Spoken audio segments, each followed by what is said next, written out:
शांति शांति शांति शांति। शांति।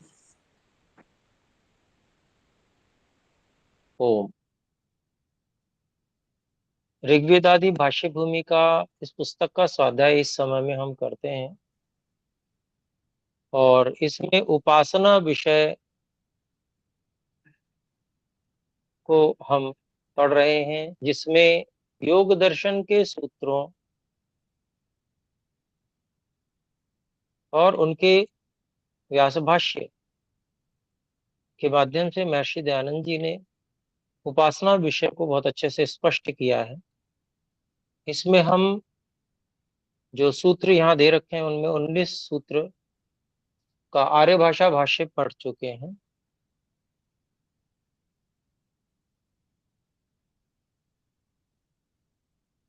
और अब हम 20वें सूत्र का आर्य भाषा भाष्य पढ़ेंगे। अब इनके फल लिखते हैं। विघ्न 9 है, उनके फल क्या होते हैं। विघ्न जब आता है तो व्यक्ति को क्या परेशानियां होती हैं, उसका विघ्नों का फल क्या होता है। तो दुख दौर्मनस्यांग में जयत्व इत्यादि, अर्थात दुख की प्राप्ति। जब ये विघ्न उत्पन्न होते हैं तो दुख होता है। मन का दुष्ट होना, खराब हो जाना, दौर्मनस्य।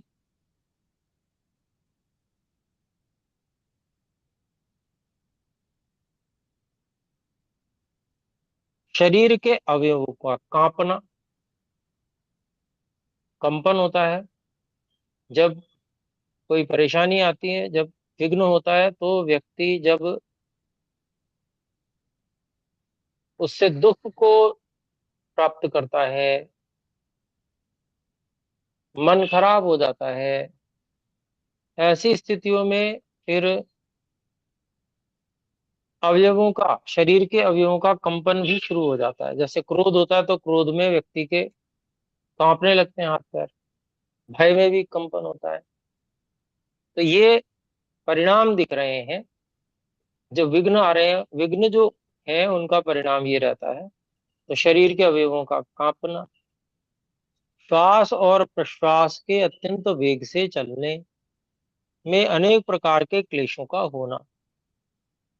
तो जब भी मन खराब हो जाता है, भयंकर दुख होता है व्यक्ति को, ऐसी स्थिति में श्वास और प्रश्वास अत्यंत वेग से भी चलने लगते हैं। हृदय गति इत्यादि भी बढ़ जाती है। तो अनेक प्रकार के क्लेश होते हैं जो कि चित्त को विक्षिप्त कर देते हैं। ये सब क्लेश अशांत चित्त वाले को प्राप्त होते हैं, शांत चित्त वाले को नहीं। तो अशांत चित्त क्यों हो रहा है? विघ्नों के कारण से अशांत हो रहा है, तो ये सब क्लेश होते हैं व्यक्ति को। जब व्यक्ति का चित्त शांत हो जाता है तो ये कोई भी क्लेश नहीं रहते।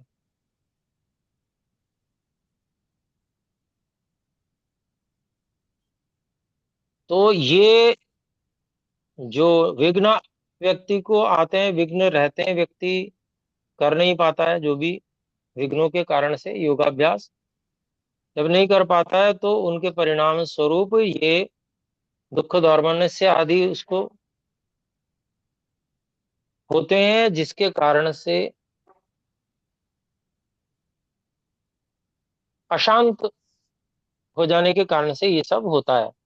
मतलब वह विघ्नों के कारण से अशांत होता है और ये परिणाम आते हैं। तो अशांत चित्त वाले को ये होते हैं। अगर विघ्नों से व्यक्ति अशांत ना हो तो ये दुख दौर्मन्य इत्यादि भी नहीं आएंगे। व्यक्ति चिढ़ जाता है, जिसको कहते हैं ना चिढ़ जाना, कर नहीं पा रहा तो चिढ़ जाता है। एक खिसिया जाना, जिसे लोक भाषा में प्रयोग कहते हैं, खिसिया जाना।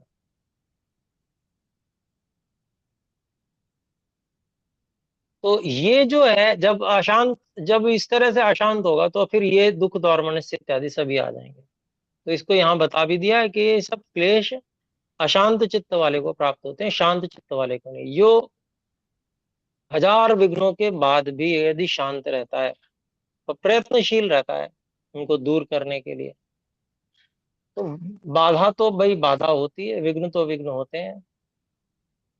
या तो उनसे परेशान हो के कार्य को छोड़ बैठो, या ये समझ लो ये मार्ग में तो आने ही आने हैं। सफलता के मार्ग में विघ्न होते ही हैं, बाधाएं होते ही हैं। ऐसा कोई संसार में व्यक्ति नहीं हुआ आज तक कि किसी को बिना विघ्नों को पार किए सफलता मिल गई हो। एक भी व्यक्ति नहीं। कहीं ऐसा प्रतीत होता है तो ऐसा समझ लेना चाहिए कि वो विघ्नों को पार कर चुका है, तब ऐसी स्थिति में आया है कि वो उसको तुरंत सफलता मिल गई। उसने वो विघ्न पार किए हैं, और हमारे सामने विघ्न आ रहे हैं, इसका मतलब ये कि विघ्न किस लिए होते हैं कि हम में कुछ कमियां हैं, अयोग्यताएं हैं, उन कमियों को हमें दूर करना है। जब हम उन कमियों को दूर कर लेते हैं तो वो विघ्न विघ्न शेष नहीं रह जाते। हमारा अभ्यास इतना तीव्र हो जाता है कि वो विघ्न रहता ही नहीं है।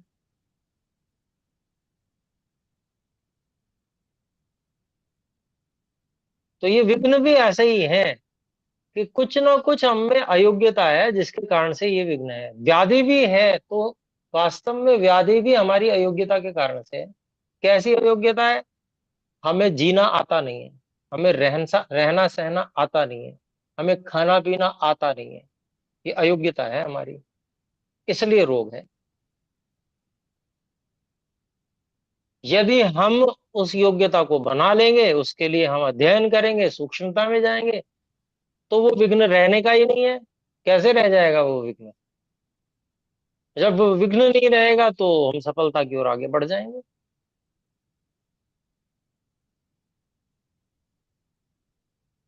तो यह बात अपने को समझनी है कि विघ्न क्या है। विघ्न हमारी योग्यता को बढ़ाने के लिए हमारे को संकेत मिल रहे हैं, बस। ये संकेत है विघ्न इस बात के कि हमारी योग्यता कम है, अपनी योग्यता बढ़ाओ। जिसने इस संकेत को समझ लिया और कार्य में लग गया, वो धीरे धीरे सफलता की ओर आगे बढ़ जाएगा। जो चिढ़ गया, खिसिया गया, परेशान हो गया, वो कार्य को छोड़ बैठेगा। ये सोचेगा कि उस व्यक्ति को तो सफलता मिल रही है, मुझे नहीं मिल रही। और फिर इससे उल्टा भी हो जाता है, फिर उससे ईर्ष्या करने लगता है सफल होने वाले व्यक्ति से, फिर उस पाप कर्म कमाना शुरू कर देता है, उल्टे काम करके, चिढ़कर। तो ये काम नहीं करना, ये गड़बड़ है। इससे क्या है, अपनी अवनति हो जाएगी, हम और पिछड़ जाएंगे। फिर हम जब शुरू करेंगे तो हमारे सामने और अधिक विघ्न आके खड़े होंगे, क्योंकि हमने अपनी योग्यता में और कमी कर ली। तो यदि हम उन विघ्नों से नहीं घबराते, बल्कि उनको हम ये समझ लेते हैं कि ये विघ्न जो हैं इसलिए आ रहे हैं हमें संकेत करने के लिए कि हमारे अंदर कुछ अयोग्यताएं हैं, उन अयोग्यताओं को हमें ठीक करना है, उसके संकेत हैं ये। और हम उन अयोग्यताओं को अपने अंदर से ठीक करेंगे, और ठीक करके फिर निश्चित ही हम भी सफल होंगे। महर्षि दयानंद सरस्वती कोई एक जन्म में महर्षि दयानंद सरस्वती जी बन गए हो, ऐसा भी नहीं है। इतनी संकल्प की दृढ़ता जो बचपन से ही थी, ये सामान्य व्यक्ति के पास कहाँ होती है। इस दृढ़ता तक पहुंचने के लिए पूर्व जन्मों में कितनी तपस्या की होगी, उसकी हम कल्पना नहीं कर सकते। और फिर इस जन्म में भी जो सफलता प्राप्त हुई है, कितना तप किया है, कोई जीवन पढ़े उनका तो पता चलेगा कि उन्होंने उस सफलता तक पहुंचने के लिए क्या क्या नहीं किया, उन्होंने कितना तप नहीं किया उन्होंने। तो विघ्न तो सब आते ही हैं, लेकिन जिसने ठान ली कि बस अब हमें ये कार्य करना है, तो वो विघ्नों को उस मार्ग का एक, जिसको कहें कि उसको पार करने के वाली बाधा, अपने लिए चुनौती समझता है उसको, और उसको चुनौती समझ के और उस तैयारी करता है उतनी और उस बाधा को पार करता है और सफलता की उतने उतने निकट पहुंचता जाता है। यही मार्ग है सफलता का। तो ये फल उसको तो मिलते हैं, ये फल, दुख दौर मन से अंग में जयत्व, श्वास प्रश्वास, ये जो विक्षेप चित्त को विक्षिप्त कर देते हैं, ये उसको तो मिलते हैं जो चढ़ जाता है, जो खिसिया जाता है, जो परेशान हो जाता है, उसको होते हैं। तो यही यहाँ बात अंत में कही, ये सब क्लेश अशांत चित्त वाले को प्राप्त होते हैं। अभी चित्त को अशांत क्यों करना है विघ्नों से? समझना है बात को कि क्या समस्या है, समझिए, समझेंगे। और जल्दीबाजी किस बात की है? अब जितना समय लगना है तो लगना ही है, उसमें परेशान क्या होना है, अशांत क्या होना है? भाई अशांति इसलिए हो रही है कि जो अस्वाभाविकता है उसको हम लेकर चल रहे हैं। अस्वाभाविकता क्या है कि भाई हमें तुरंत ये प्राप्ति हो जाए। कैसे हो जाएगी? भाई योग्यता अगर कम है तो वो तो बनानी पड़ेगी ना। हम मानने को तैयार नहीं कि हम में योग्यता कम है। हम तो बिल्कुल ओके ऑल राइट अपने आप को मानते हैं, टेस्टेड, बिल्कुल। भगवान ने ये पीस भेजा है, बड़ा ठोक पर रख के भेजा है, ये बिल्कुल ठीक है ये पीस, बिल्कुल। हम में कोई कमी नहीं है, हम जो सोचते हैं बिल्कुल सही सोचते हैं। प्रश्न नहीं उठाते अपनी मान्यताओं पे। और जब हम ऐसे चलेंगे, जब हम प्रमाणों से अपनी तुलना नहीं करेंगे, अपनी मान्यताओं की तुलना नहीं करेंगे, अपने दोषों को अनुभव करने का प्रयास नहीं करेंगे, तो कैसे हम सफलता की ओर बढ़ पाएंगे? वहीं अटक जाएंगे, क्योंकि हमने क्या मान लिया, अपने आप को ओके ऑल राइट मान लिया। अब जब हम ओके ऑल राइट हैं तो फिर ये बाधा आनी नहीं चाहिए। ये बाधा क्यों आ रही है? इसका मतलब मेरी गलती नहीं है, गलती इस बाधा की है। ऐसे ही विचार सोचता है व्यक्ति, सोचने का यही शैली है। और जब इसकी गलती है, मेरी कोई गलती नहीं है, तो गुस्सा आएगा कि क्यों अड़ रहे हो मेरे सामने।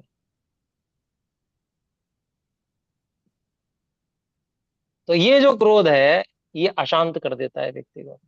और अशांत हो जाता है तो फिर बस ये सब मिलेंगे, ये सब दुख आ जाएगा, दौर्मनस्य आ जाएगा,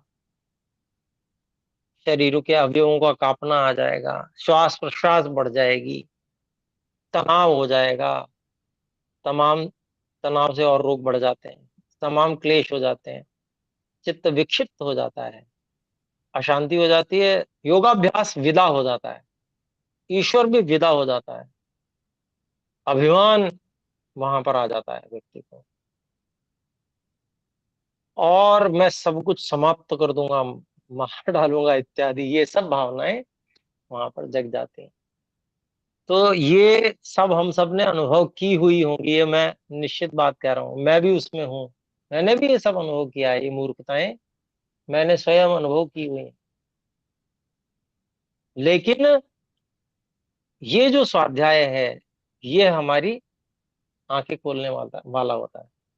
ये हमें मार्ग दिखाता है कि भाई देख लो, एक पंक्ति ने हमें मार्ग दिखा दिया कि ये सब क्लेश अशांत चित्त वाले को प्राप्त होते हैं, शांत चित्त वाले को नहीं होते। तो इसलिए बाधाओं से जो घबराएगा नहीं, बाधाओं से जो परेशान नहीं होगा, चिढ़ेगा नहीं, खिसियाएगा नहीं, इस तरह से वो व्यक्ति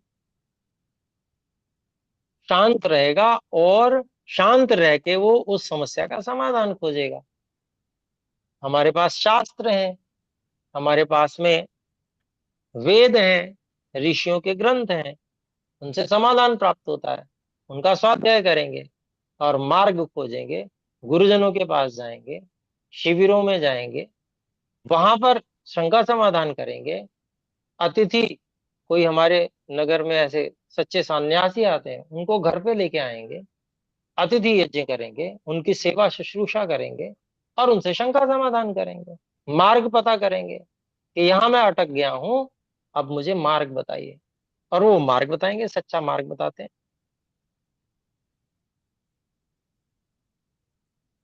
तो वो जो सत्य मार्ग है उस मार्ग से हम आगे बढ़ते चले जाएंगे। ये है जो है आगे बढ़ने की शैली। फिर आगे देखते हैं। और 21वां जो सूत्र है उसका अभिप्राय, और उनके छुड़ाने का मुख्य उपाय यही है कि तत्प्रतिषेधार्थम इत्यादि, जो केवल एक अद्वितीय ब्रह्म तत्व है उसी में प्रेम, और सर्वदा उसी की आज्ञा पालन में पुरुषार्थ करना।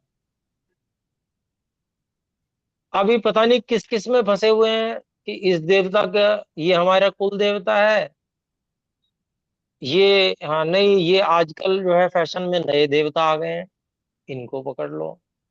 वो भजन गाना शुरू कर देता है, उन्हीं के जो नए भजन होते हैं, क्योंकि संगीत में रुचि होती है व्यक्ति को, नए भजन आते हैं तो बस जो है नए भजन जो है वो उसमें रुचि हो जाती है, व्यक्ति अपना जो है इष्ट देव ही बदल डालता है। मतलब ऐसे भीड़ की भीड़ चल रही है संसार में, और वे बेचारे और अंधकार में फंसते चले जा रहे हैं। यहाँ पर जो उपाय बताया है वो उपाय बताया है ऋषि जो है, ऋषि पतंजलि जी और महर्षि दयानंद जी और महर्षि व्यास जी, उसका जो है तत्प्रतिषेधार्थम एक तत्वाभ्यास। तो जो केवल एक अद्वितीय ब्रह्म तत्व है, जिसके समान भी कोई नहीं हो सकता दूसरा, अधिक तो कल्पना ही नहीं की जा सकती है, समान या उसके आसपास भी कोई नहीं हो सकता, ऐसे अद्वितीय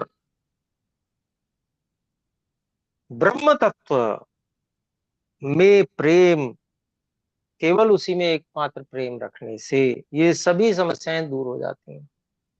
अब एकदम से तो नहीं होती हैं, धीरे धीरे होती हैं।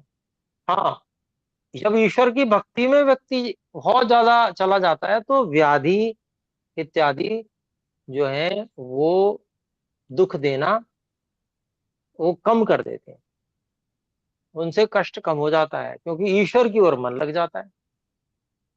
और जब ईश्वर की ओर मन लग जाता है तो व्यक्ति फिर वेद की ओर भी मन को लगाता है, आयुर्वेद आदि की ओर मन लगाता है, तो उसके लिए प्रयास भी करता है कि किस तरह से मैं ईश्वर की आज्ञा करते पालन करते हुए और रोगों से छुटकारा पा जाऊं। ऐसे ही जो ये समस्याएं थी स्त्यान आदि, इन सब समस्याओं के भी समाधान ईश्वर की कृपा से, ईश्वर को समर्पण करने से अंदर से ही प्राप्त हो जाते हैं। समाधान अंदर से प्राप्त होने शुरू हो जाते हैं, और वो समस्याएं दूर होने लगती हैं, दूर हो जाती हैं। तो ये है एक तत्व परमात्मा का अभ्यास करना, और उससे यह जो एक अद्वितीय ब्रह्म तत्व उसी में प्रेम और सर्वदा उसी की आज्ञा पालन में पुरुषार्थ करना, वही एक उन विघ्नों के नाश करने को वज्र रूप शस्त्र है, अन्य कोई नहीं। वज्र जो शस्त्र है ना वो सबसे अधिक, जिसको कहे ना घातक माना जाता है, अर्थात कोई ऐसा विघ्न नहीं है जो इस वज्र रूपी शस्त्र से बच जावे, सबको समाप्त करने में ये कारगर है। फिर इसलिए सब मनुष्यों को अच्छी प्रकार प्रेम भाव से परमेश्वर के उपासना योग में नित्य पुरुषार्थ करना चाहिए, कि जिससे वे सब विघ्न दूर हो जाए। और उसका उपाय भी बता दिया कि भाई जप करो। जप क्या है, एक प्रकार की जिद है, व्यक्ति जिद करता है ना, ये जप भी उसी तरह की जिद है। मन इसमें भाग रहा है, उसमें भाग रहा है, आपने जिद पकड़ ली, नहीं मैं तो परमात्मा का ही नाम लूंगा, ओम का ही जप करूंगा, निरंतर करूंगा, छोड़ूंगा ही नहीं, तो सब ओर से मन हट जाएगा, तय बात है।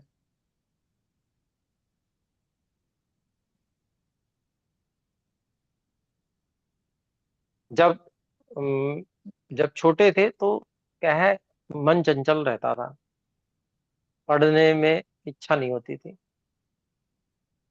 तो लेकिन परीक्षा है, परीक्षा में अंक लाने हैं, क्या करें।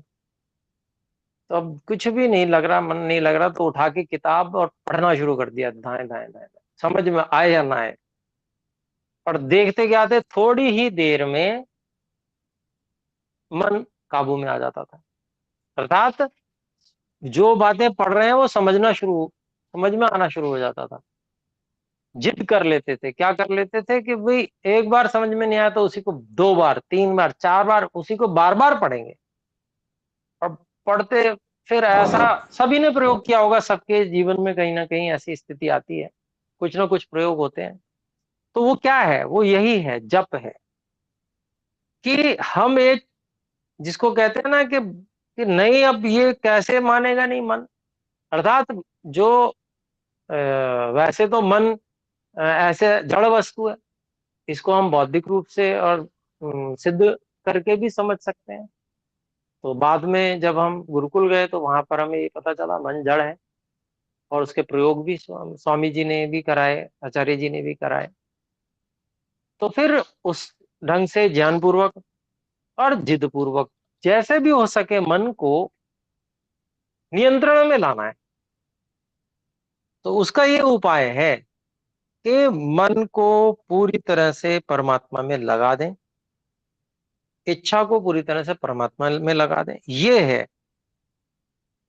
और इसलिए सब मनुष्यों को अच्छी प्रकार प्रेम भाव से परमेश्वर के उपासना योग में नित्य पुरुषार्थ करना चाहिए, जिद पूर्वक करना चाहिए। प्रवृत्तियां होती हैं व्यक्ति की, इधर की उधर की, लेकिन ऐसा दृढ़ संकल्प कि उपासना का समय किसी और चीज में नहीं लग सकता, ईश्वर की उपासना करनी है। ईश्वर की उपासना से अलग समय में भी जप चलता रहना चाहिए, जिद पूर्वक चलना चाहिए। ऐसा जब व्यक्ति करता है तो उसके विघ्न दूर होते चले जाते हैं। और इससे ही जो समाधान अंदर से आते हैं, ईश्वर की सहायता रूप जो समाधान है, वो आने आरंभ हो जाते हैं। कितना, जिसको कहें कि बहुत बड़ी कृपा, ऐसा कि ईश्वर जैसे सीधी सहायता दे रहे हो, यदि व्यक्ति समझे तो बहुत आनंद होता है, बहुत अच्छा लगता है। तो ये करना चाहिए। फिर आगे, जिस भावना से उपासना करने वाले को व्यवहार में अपने चित्त को प्रसन्न करना होता है, सो कहते हैं। अर्थात मन प्रसन्न होगा, चित्त प्रसन्न होगा तो ही एकाग्र हो सकता है। तो चित्त एकाग्र कैसे करेंगे, उसके लिए सूत्र दिया महर्षि पतंजलि जी ने। सूत्र है, मैत्री करुणा मुदितोपेक्षाणाम सुख दुख पुण्या पुण्य विषयाणाम भावना तश्चित्त प्रसादनम। अब यहाँ से संस्कृत भाष्य फिर से आरंभ हो जाता है। तो इसका संस्कृत भाष्य, जो भाष्य है, उसको मैं पढ़ रहा हूँ। जो व्यास भाष्य है उसी को महर्षि दयानंद जी ने यहाँ भी दिया है। तत्र सर्व प्राणिषु सुख संभोगापन्नेषु मैत्रीं भावयेत्, दुःखितेषु करुणां पुण्यात्मकेषु मुदिताम् अपुण्यशीलेषु उपेक्षाम्। एवमस्य भावयतः शुक्लो धर्म उपजायते, ततश्चित्तं प्रसीदति, प्रसन्नमेकाग्रं स्थितिपदं लभते।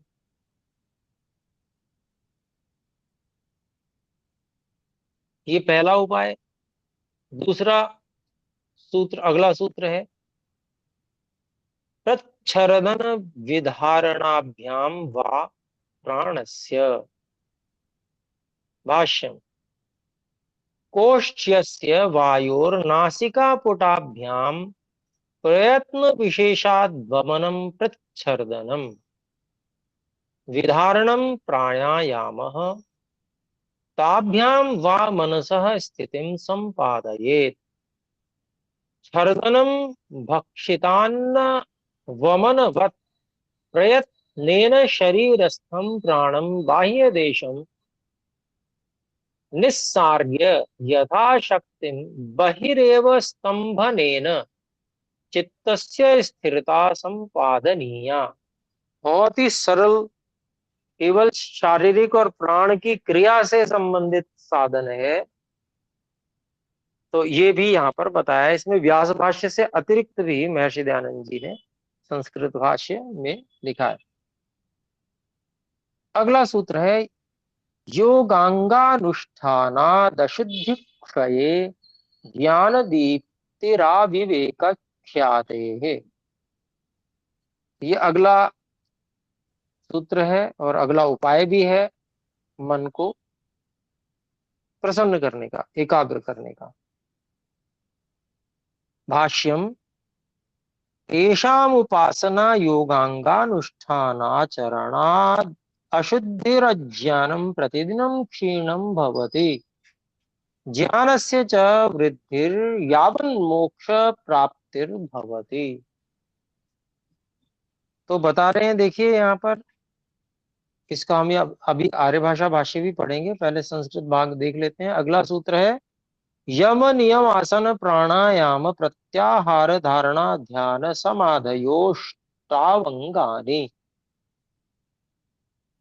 तो यहाँ पर इस सूत्र में 25वें सूत्र में सारे जो 8 अंग हैं उनको गिना दिया है। योग के 8 अंगों को अष्टांग योग जो कहते हैं उसमें। और फिर उसमें पहला जो है यम। तो यम कौन से हैं वो यहाँ पर 26वें सूत्र में बता रहे हैं। तत्राहिंसा सत्यास्तेय ब्रह्मचर्या परिग्रहा यमाः। तो ये सूत्र में ही यमों को गिना दिया है। 5 यम जो होते हैं, तत्र अहिंसा, सत्य, अस्तेय, ब्रह्मचर्य, अपरिग्रह, यमाः। तो ये अलग अलग हमने कर लिया। अब यहाँ पर व्यास भाष्य और जो सूत्र दे रखे हैं उनका अलग से और भी भाष्य महर्षि दयानंद जी ने दिया है। नहीं, क्षमा करें, ये तत्राहिंसा सत्यास्तेय ब्रह्मचर्य अपरिग्रह यमा, इसी सूत्र का व्यास भाष्य यहाँ पर लिया है महर्षि दयानंद जी।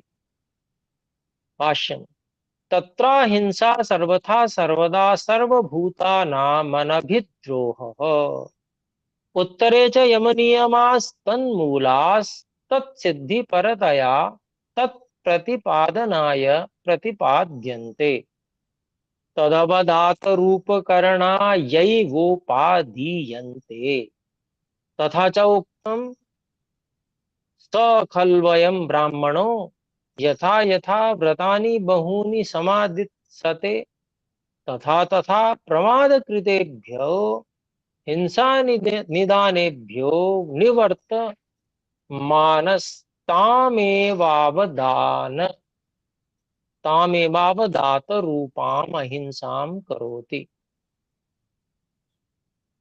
अहिंसा विषय हो गया। अब सत्यम यथार्थे वांग मनसे यथा दृष्टम यथानुमितम यथा श्रुतम तथा वांग मनश्चेति परत्र स्वबोध संक्रांतये वागुक्ता सा यदि न वंचिता भ्रांता वा भवेत् इति एषा सर्वभूतोपकारार्थं प्रवृत्ता न भूतोपघाताय यदि च एवं अपि अभिधीयमाना भूतोपघात परैव स्यात् न सत्यं भवेत् पापमेव भवेत् तेन पुण्याभासेन पुण्य प्रतिरूपकेण कष्टतमं प्राप्नुयात् तस्मात् परीक्ष्य सर्वभूतहितं सत्यं ब्रूयात्। तेयम् अशास्त्रपूर्वकं द्रव्याणां परतः स्वीकरणम् तत्प्रतिषेधः पुनरस्पृहा रूपमस्तेयमिति ब्रह्मचर्यं गुप्तेन्द्रियस्य उपस्थस्य संयमः। विषयाणाम् अर्जुन रक्षण क्षय संग हिंसा दोष दर्शनात् अस्वीकरणम् अपरिग्रहः इति एते यमाः येषां विवरणं प्राकृत भाषायां वक्ष्यते। प्राकृत भाषा आर्य भाषा, जो ये भाषा हम पढ़ते हैं बोलते हैं, जिसमें हम, इसको प्राकृत भाषा भी पहले कहा जाता था। यहाँ पर महर्षि दयानंद जी ने प्राकृत भाषा कहा है इसको। तो अब भाषार्थ हम देखते हैं।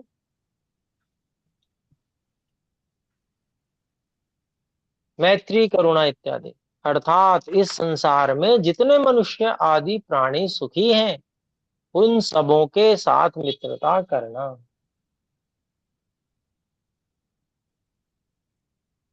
दुखियों पर कृपा दृष्टि रखनी, पुण्यात्माओं के साथ प्रसन्नता, पापियों के साथ उपेक्षा, अर्थात न उनके साथ प्रीति रखना और न वैर ही करना।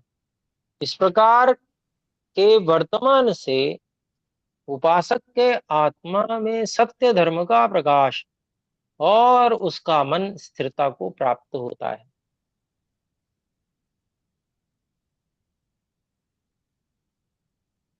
तो ये जो मैत्री, करुणा, मुदिता, उपेक्षा, ये चार व्यवहार चार प्रकार के व्यक्तियों के साथ में यहाँ बताए हैं।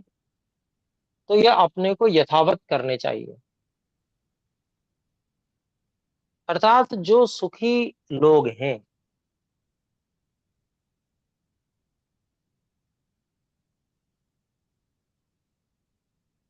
उनके साथ में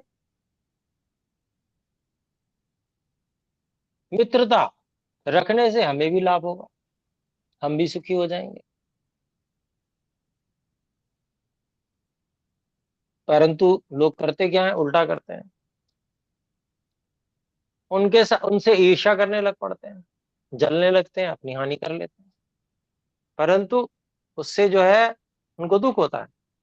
लेकिन यहाँ पर विधि बताई कि ऐसे जो सुखी लोग हैं, उनसे मैत्री का भाव रखो। बहुत अच्छा, मेरा मित्र जो है वह फल फूल रहा है, तो मुझे प्रसन्नता होगी। मैत्री भाव रखेंगे तो मन प्रसन्न हो जाएगा। ऐसे ही दुखियों पर कृपा दृष्टि। तो करुणा का भाव, अर्थात जो दुखी लोग हैं उनके प्रति भाव करुणा का रहना चाहिए। जो कुछ बन पड़े अपने से सहयोग करेंगे।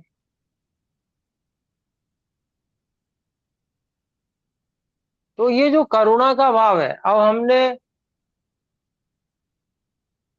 अगर जो दुखी लोग हैं उनके प्रति ऐसा भाव बना लिया कि कीड़े मकोड़े का जीवन जी रहे हैं, घृणा करने लग पड़े, ये विपरीत भाव है, करुणा नहीं है। तो इससे मन प्रसन्न नहीं होगा। मन में घृणा का भाव जो है वो ऋणात्मक है और मन को खराब करने वाला है। तो दौर्मनस्य हो जाएगा, गंदगी मचा रखी है इत्यादि, इस तरह से सोचते हैं ना कई लोग। लेकिन उनके प्रति करुणा का भाव, हे ईश्वर इनको भी स्वस्थ बना दो, इनको भी अच्छा बना दो, इनको भी हमसे, हमको जो आपने दिया है उसमें से जो कुछ है हम इनकी सहायता कर देते हैं। तो इस प्रकार की जो स्थिति है यहाँ पर, वो जब हम सहायता कर देते हैं तो वो मन में विशेष प्रसन्नता आ जाती है। अथवा हम सहायता नहीं कर सकते हैं लेकिन मन में भी हमने भाव, मान लीजिए हमारी योग्यता नहीं है, हमारी स्थिति नहीं है कि हम सहयोग कर पाए, लेकिन मन में भी उनके प्रति करुणा का भाव आ गया और हमने ये विचार किया, ईश्वर से प्रार्थना की, हे ईश्वर, ये सर्वशक्तिमान, ये व्यक्ति बड़ा दुखी है, कृपा कीजिए इस पर। तो ऐसी जब हम प्रार्थना भी करते हैं, उससे भी मन में सुख का भाव, आनंद का भाव उत्पन्न हो जाता है। बहन वंदना शर्मा जी कुछ कहना चाहते हैं, पूछना चाहते हैं, कृपया बोले। नमस्ते आचार्य जी। मैं कुछ कहना ही चाह रही थी। आज मेरा जन्म दिवस है और मैं उसके लिए कुछ दान राशि देना चाह रही थी। तो वो उसका QR कोड जो है वो पुराने वाले पर ही दे सकते हैं या कुछ अलग से देना पड़ेगा? धन्यवाद। जी, जी, जी, बिल्कुल, बिल्कुल दे सकते हैं, धन्यवाद। तो कोई बात नहीं, अलग से संपर्क कर लेते हैं आप, तो कोई बात नहीं, कक्षा के बीच में जो है वो सब लोगों को बाधा होगी। आपका बहुत-बहुत धन्यवाद, आपने भावना की, मैत्री, करुणा, मुदिता, उपेक्षा, इनमें से जो उत्तम भाव हैं, उनको मन में रखने से प्रसन्नता होती है, तो आपने उसका प्रयोग किया, धन्यवाद। तो आइए, अब हम देखते हैं,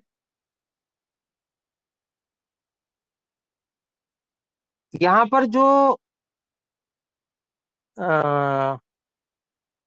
तीसरा भाव है, वो प्रसन्नता का भाव है, मुदिता। और जो पुण्यात्मा लोग हैं, उनके प्रति प्रसन्नता का भाव है।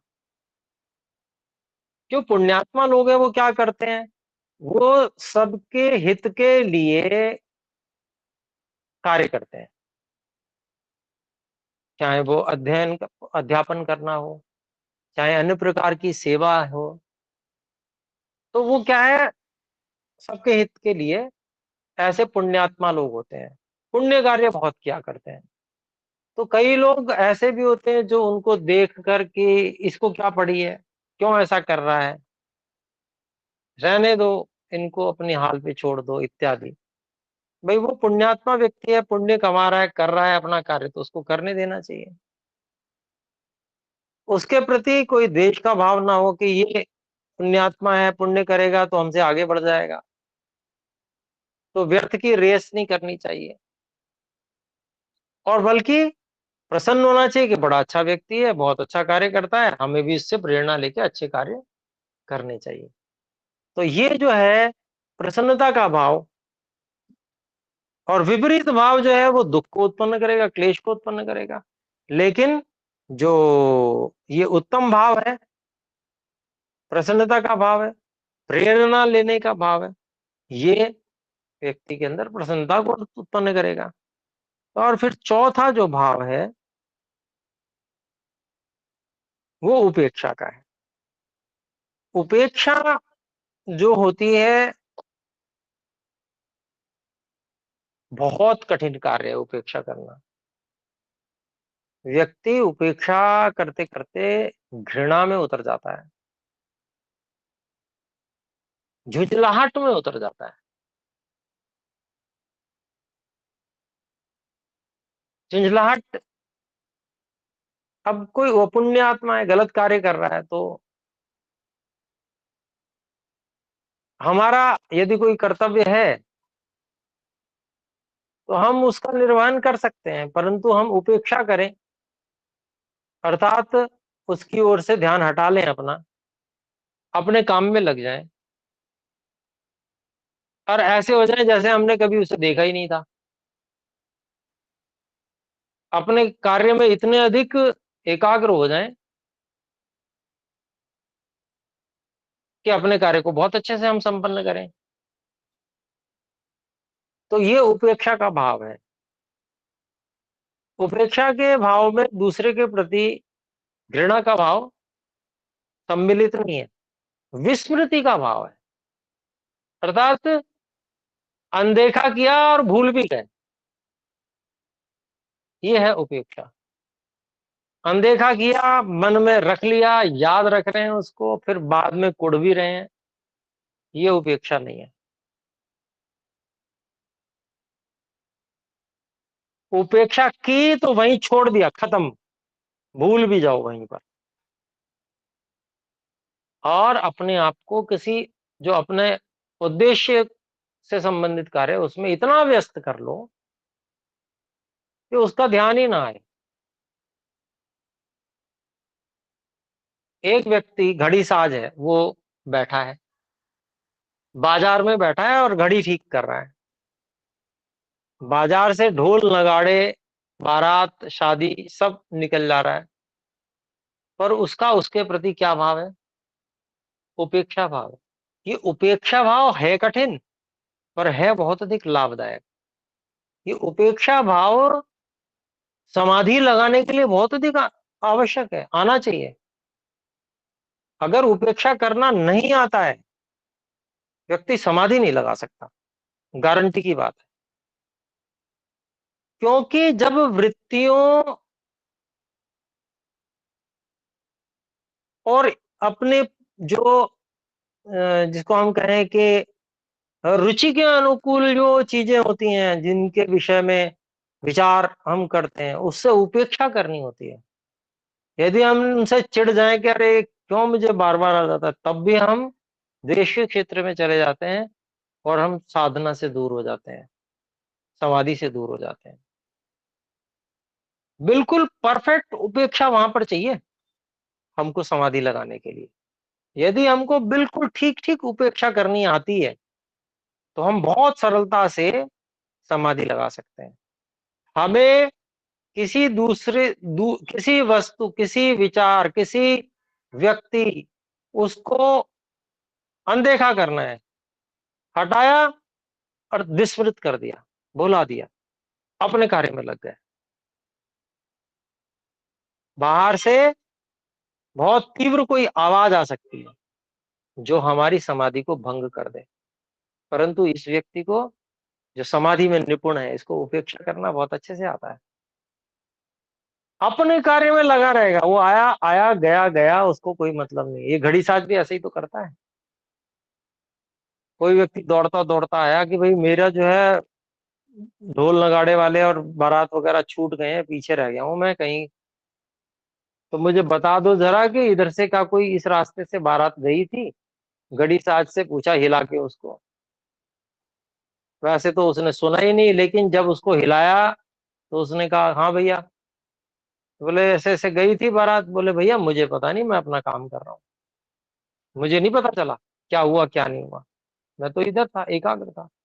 बस ऐसा ही भाव, ये उपेक्षा का भाव, यदि हमें उपेक्षा करनी आ जाए, सही में सही से उपेक्षा करनी आ जाए, तो ये बड़ी कमाल की चीज है।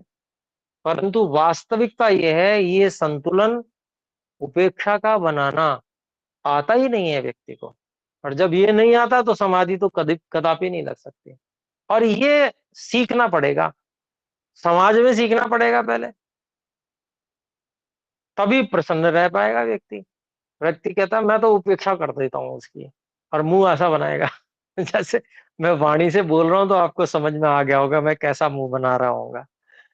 तो वैसा ही व्यक्ति करता है, और उस मुंह बनाने के साथ में वो मन में वो चीज रह जाती है, वो उसको बिठा लेता है कि यार बड़ा बेकार व्यक्ति है ये। और जब भी वो याद आ जाएगा तो बस उसके प्रति वैसा ही जो है, थोड़ा सा हल्का मिला जुला द्वेष का भाव रहता है। अरे जाने दो ना उसको, भाई उसका, उसकी जिम्मेदारी परमात्मा ने ली हुई है, हमारी उसकी जिम्मेदारी नहीं है।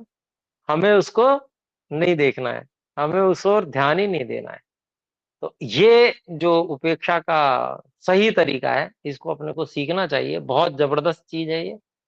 तो अभी समय हो चुका है, इसके आगे का हम अगली कक्षा में करेंगे। आइए अभी मिलकर एक बार परमात्मा के मुख्य निज नाम ओम का मिलकर हम सब उच्चारण करते हैं।